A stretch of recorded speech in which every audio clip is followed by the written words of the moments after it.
Oi galera, hoje eu vou passear e vou mostrar o que eu tenho na minha bolsa. Primeiro, se eu ficar com o buto no sovaco, eu tenho desodorante, né? É bom prevenir. Também, se eu ficar muito suado, eu tenho um perfume. Também eu tenho um celular pra jogar, né?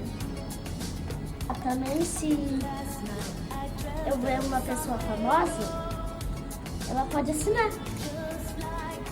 Também, se meu óculos sujar, eu tenho um paninho.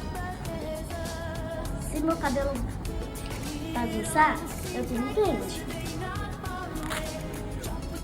Aqui, se eu for sair, tem um guardanapo, pano pra boca.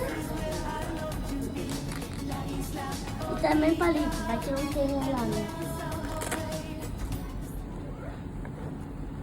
E R$100 se eu quiser comprar alguma coisinha. Tchau!